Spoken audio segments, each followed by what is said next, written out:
Selamat datang di mata kuliah Konsep Sistem Informasi dari jurusan Sistem Informasi Institut Teknologi 10 November Surabaya. Materi pertama adalah apa definisi dari sistem informasi.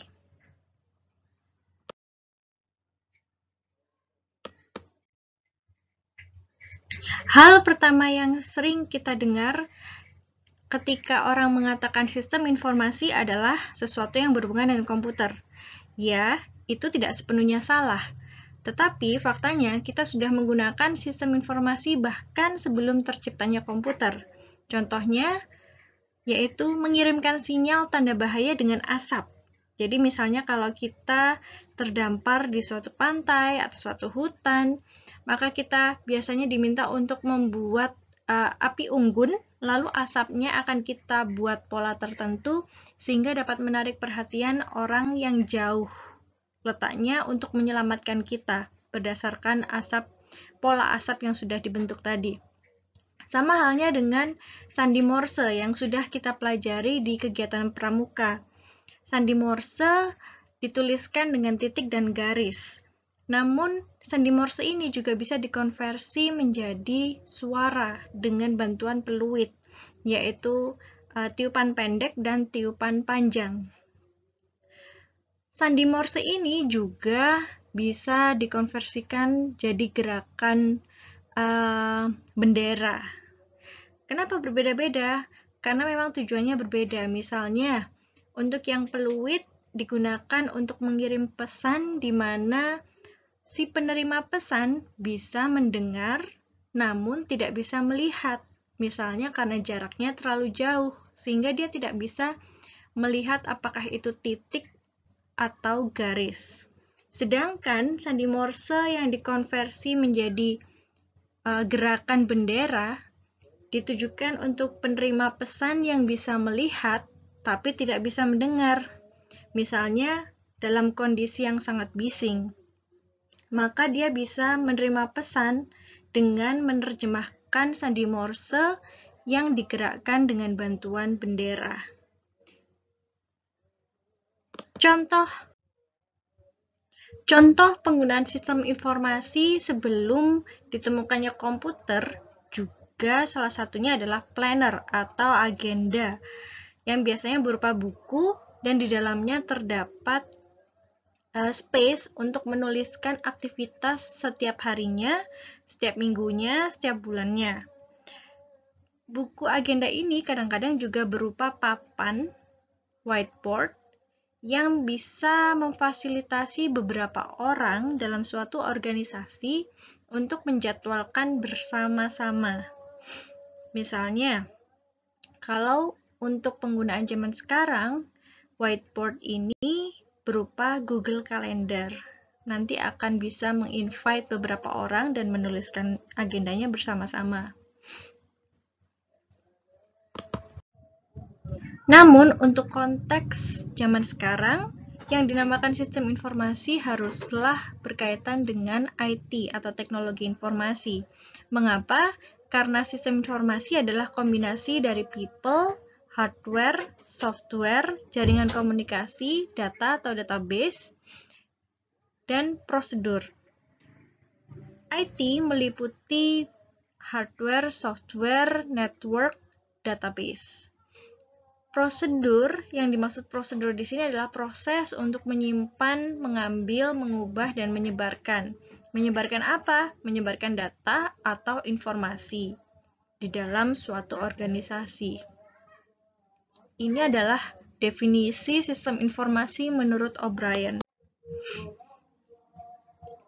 Salah satu contoh sistem informasi yang dekat dengan kehidupan kita sehari-hari yaitu sistem informasi penjadwalan.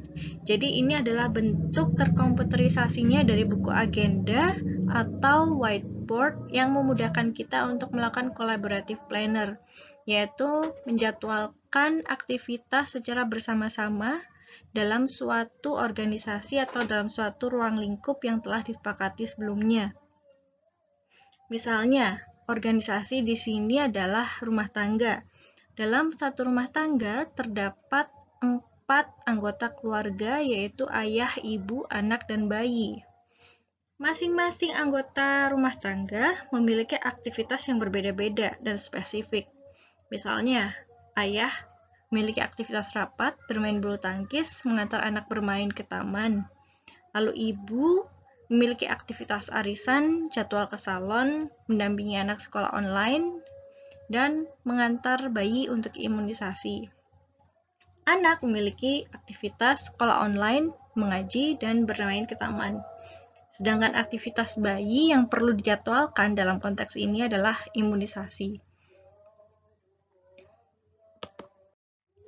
Nah, sekarang kita coba untuk mengidentifikasi elemen-elemen sistem informasi dalam collaborative planner menggunakan Google Calendar dalam ruang lingkup rumah tangga yang barusan kita jelaskan di slide sebelumnya. Siapakah people-nya? Yaitu 4 orang tersebut. Apa software-nya? Yaitu Google Calendar, entah itu berupa web atau mobile application. Apa hardware-nya? Yaitu perangkat yang digunakan untuk menuliskan aktivitas ke Google Calendar, bisa berupa laptop, iPad, atau handphone. Apa telekomunikasinya? Yaitu posting pada kalender yang sama melalui jaringan internet. Nah, untuk menyelenggarakan collaborative planner agar tidak terjadi bentrok, kita harus memiliki aturan. Misalnya, ayah menggunakan tinta warna biru, ibu menggunakan tinta warna merah, anak menggunakan tinta warna kuning, dan bayi menggunakan tinta warna hijau. Apa saja prosedurnya? Prosedur menyimpan. Menyimpan aktivitas dengan cara memasukkan nama, tanggal, lalu kalau misalnya aktivitasnya seperti imunisasi, maka dia harus didampingi oleh guardiannya atau ibunya. Oleh karena itu, ibunya juga akan dikirimi kopi dari aktivitas ini. Lalu aktivitas kedua yaitu menampilkan reminder H-1 untuk aktivitas yang dinilai memiliki prioritas yang tinggi. Jadi jangan sampai lupa bahwa ada aktivitas itu besoknya. Lalu prosedur untuk mengubah yaitu mengganti jam atau hari apabila aktivitas berubah. Dan yang terakhir, prosedur menyebarkan informasi. Bila terjadi aktivitas yang dirubah, maka kirimkan pesan ke pihak yang terkait. Ini contoh dalam satu aktivitas saja. Kita memasukkan data seperti ini, data nama, tanggal, jam, pelaku, dan prioritasnya bagaimana. Berikutnya, ini adalah definisi sistem informasi menurut Ster dan Reynolds. Sistem informasi adalah kumpulan dari komponen yang saling berkaitan. Komponen yang dimaksud di sini adalah hardware, software, jaringan telekomunikasi, dan database. Dengan tujuan untuk mengumpulkan, memproses, dan menyebarkan. Nah, yang mengumpulkan ini adalah aktivitas dari input, sedangkan memproses, mengubah, termasuk juga menyimpan adalah yang bagian tengah yaitu processing. Sementara untuk menyebarkan data dan informasi adalah aktivitas di outputnya. Ketiga kotaan ini disebut sebagai sistem. Sedangkan kontennya atau apa yang ditransformasikan dalam setiap kotaknya itu adalah data atau informasi. Selain ketiga aktivitas ini, juga ada feedback, yaitu mekanisme untuk memperbaiki proses atau inputnya. Aktivitas input yaitu mengumpulkan data mentah. Sedangkan proses bisa jadi mengubah, melakukan kalkulasi, membandingkan data, atau memberikan alternatif solusi termasuk menyimpan data. Output yaitu menyajikan informasi ke dalam suatu dokumen atau laporan. Feedback adalah informasi yang digunakan untuk mengubah input atau mengubah proses setelah dikeluarkannya laporan atau dokumen dari aktivitas output. Feedback ini memiliki dua jenis. Yang pertama, yang bersifat evaluatif, yaitu memperbaiki atau menambah atau mengubah input dan proses, atau yang bersifat prediktif, yaitu memproyeksikan apa yang akan terjadi di masa depan sehingga input dan prosesnya juga perlu diperbaiki.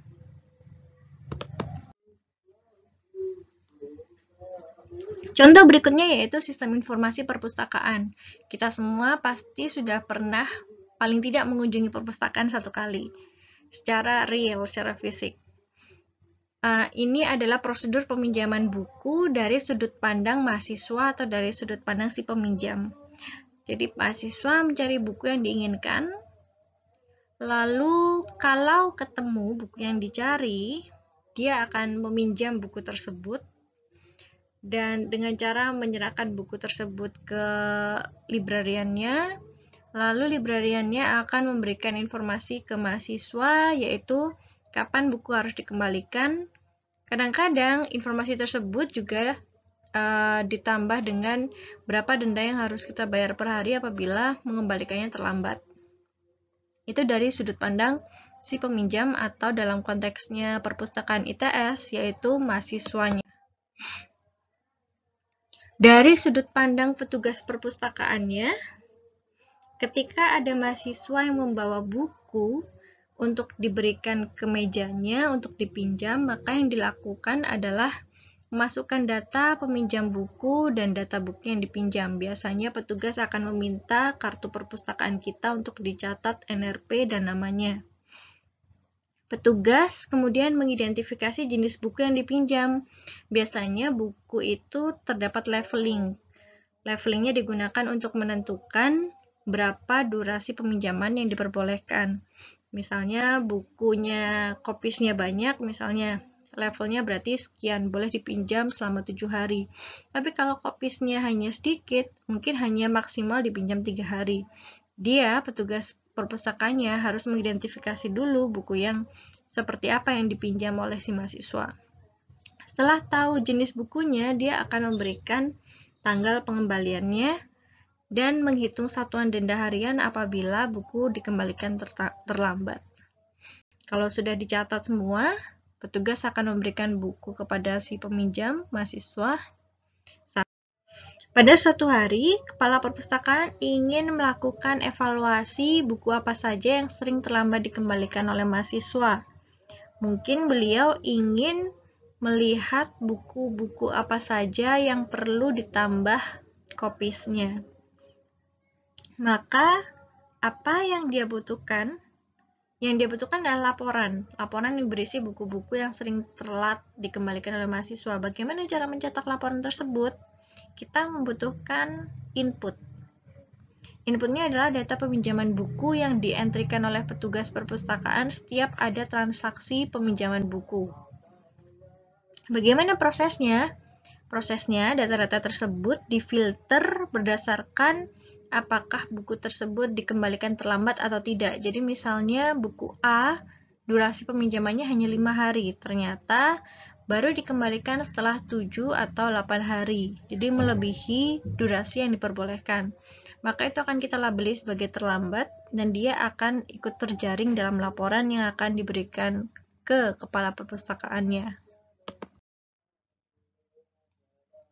Feedback-nya, setelah kepala perpustakaan menerima laporan tersebut, buku-buku yang sering dikembalikan terlambat, ada dua, yaitu evaluatif dan prediktif. Pertama, untuk buku-buku ini akan kita tambah durasi peminjamannya, atau menambah kopisnya, atau meningkatkan satuan denda harian demi meningkatkan punctuality pengembalian buku. Jadi misalnya semula dendanya 500 per hari ditinggikan jadi 1000 per hari dengan harapan mahasiswa akan mengembalikannya lebih tepat waktu. Feedback yang bersifat prediktif, misalnya Setelah ditelaah lebih lanjut, buku-buku tersebut dipinjam beberapa waktu sebelum yudisium. Nah, maka perlu ditelisik lebih lanjut apakah si peminjam sedang mengambil tugas akhir atau tidak.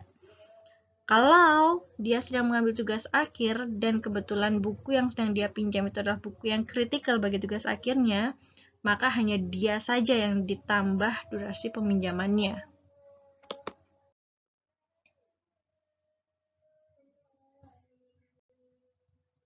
Berikutnya adalah perbedaan dari IS, Information System, dan IT, Information Technology.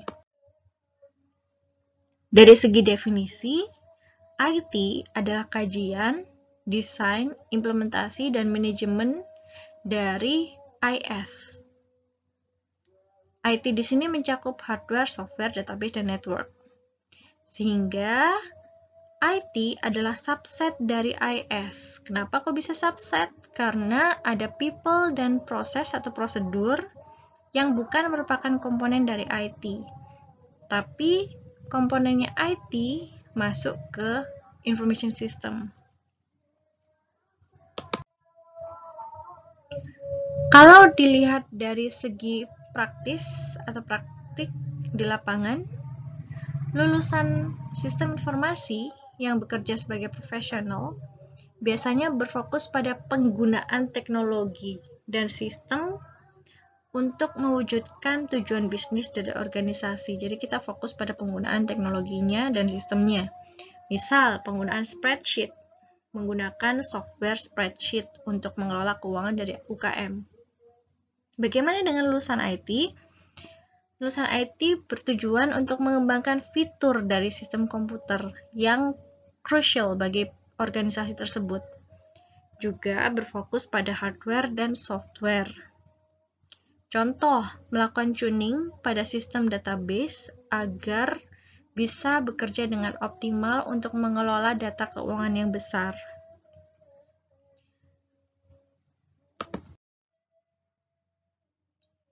Nah, kapan suatu lulusan sistem informasi dianggap IS literasi? Yaitu jika dia bisa melakukan analisis dan problem solving.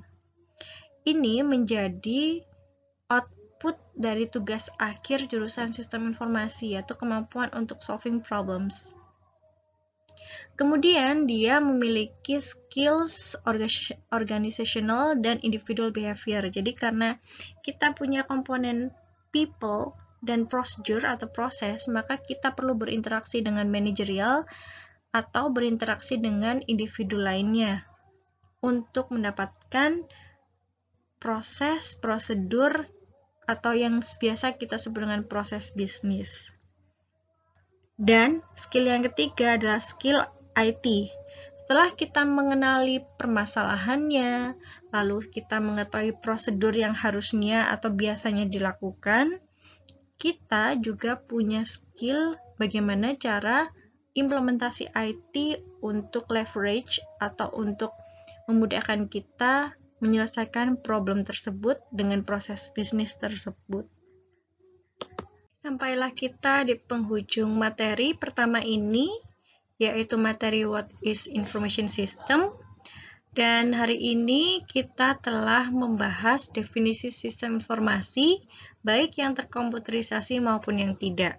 Kita juga sudah belajar mengenai teori sistem informasi dari dua pendekatan, yaitu pendekatan O'Brien dan pendekatan Stair and Reynolds. Selain itu, kita juga sudah mempelajari hubungan antara IS dan IT dari segi teori maupun dari segi praktisi. Selain itu, kita belajar mengenai IS literate, apa yang dimaksud dengan melek IS atau melek sistem informasi. Tadi sudah ada 3 skill yang perlu diketahui agar seseorang dapat dikatakan melek IS.